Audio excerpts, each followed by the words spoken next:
Welcome back for our second video on the air navigation tables. In the first video, we took a look at using the tables to calculate a wind correction angle using the natural trig functions. We saw that that involved, first of all, a table lookup, and then a long division, a multiplication, and then a reverse table lookup, all to get our answer. It was a lot of work. And at the end of the video, I said there would have been a much easier way to do this, which was via logarithms. And that's what we'll take a look at in this video. So what we'll be doing is doing the exact same problem, but we'll be, first of all, looking up the logarithms for these numbers that are involved in the calculation, and then adding them and subtracting them rather than dividing them and multiplying them. Now, if it's been a while since your high school algebra class, here's just a quick review of logarithms. So logarithms are the inverse of exponentiation. In the same way we can say 10 to the x equals y, we could say log to the base 10 of y equals x. Or in the same way we could say 10 to the second equals 100, 10 times 10 equals 100. We could also say log 10 of 100 equals 2. And again, these logarithms and exponents are easier to work with because if we have a number transformed in that manner, we can do multiplication and division just by adding and subtracting the exponent parts. So let's dive in and see how this works in practice. Again, the first thing we have to do is we have to look up the logarithmic values, or the logarithms for these values. So for this, we will turn to our logarithm tables, logarithms of numbers. And the first one that we're looking for is 150, which is found down here at the bottom of the page. Now, the number that's given here is actually just the decimal portion of the logarithm, or the mantissa. And what we have to do is we also have to supply the proper whole number that comes before that. So we know that 10 to the second here is 100, and so 10 to the third would be 1,000. And what we're looking at here for the logarithm of 150 then is something that begins with a 2. So that would be 2 plus the mantissa here of 17609. 17609. And if you don't believe me, you could check on a calculator. We could take the 10, sorry, we could take, well, actually we'll do the same way. A logarithm of 150 equals 2.17609. Okay, next. We have to find the logarithm of 25. So here we turn to the next page in our air navigation tables, and we've got logarithms for the numbers 200 to 250. Well, this again, 250 down here could also be 25.0. We would just have to change the whole number and keep the mantissa. So for numbers between 10 and 100, that whole number will be 1, and the mantissa here is 39794. So for our wind speed, we have a logarithmic value of 1,39794. And finally, we need the logarithm for the sine of our relative wind angle of 25. And for that, rather than having to actually look up what the sine of the relative wind angle is, like we did in the first video, we've actually got a helper list of tables here, helper table for finding the logarithms of trig functions directly. So to do this, we go to the sine of 25, find that page, which is right here, and we find an unusual value, 9.62595. I'm going to write that down first. 9.62595.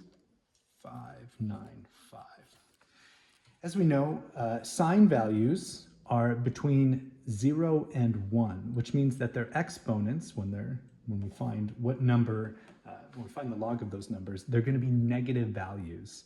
And adding and subtracting negative values can be error prone. And so what this book has done for logarithms of the trig functions is it's added 10, a constant of 10 to all values. So that's why that number looks a little strange.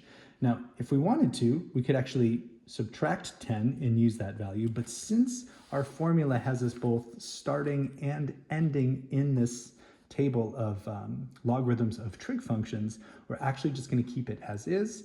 and you'll see that it actually saves us some work by having that constant of 10 added for us.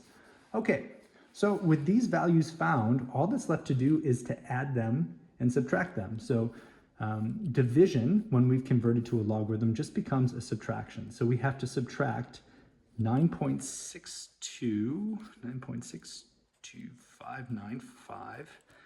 We have to subtract that by 2.17609.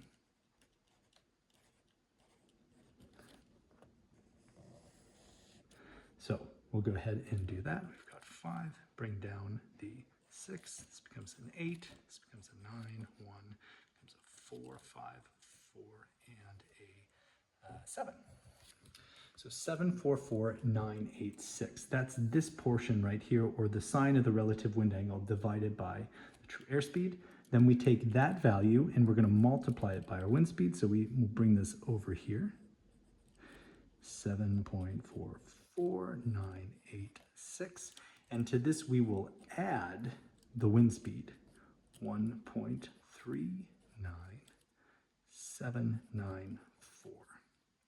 And we add that up and we will be done. So there's a 0, that will become an 8. This will be a 7, and a 4, and an 8, and an 8. So what we can say now is that the log of the sine of the wind correction angle equals 8.84780. And what we need to do now is go back into our table and find this logarithm. So we know from the first video what that answer would be, but it's going to be a relatively small angle. So we'll come back here and we'll look around the 4-degree mark, and we can see that 8.847 is 8.847 4 degrees and 2 minutes. So that would give us our answer of our wind correction angle being 4 degrees and 02 minutes, exactly as it was when we did it the longhand way. So comparing these two approaches now, you can see that in the first approach we did essentially a table lookup at the beginning, long division, multiplication, table lookup. Whereas here we did more table lookups, but we didn't have to do any multiplication or division. We looked up 3 numbers, we subtracted 1, we added 1, and then we did a table lookup to get our answer. So this would have been far less work if you had to do this by hand and you didn't have a calculator.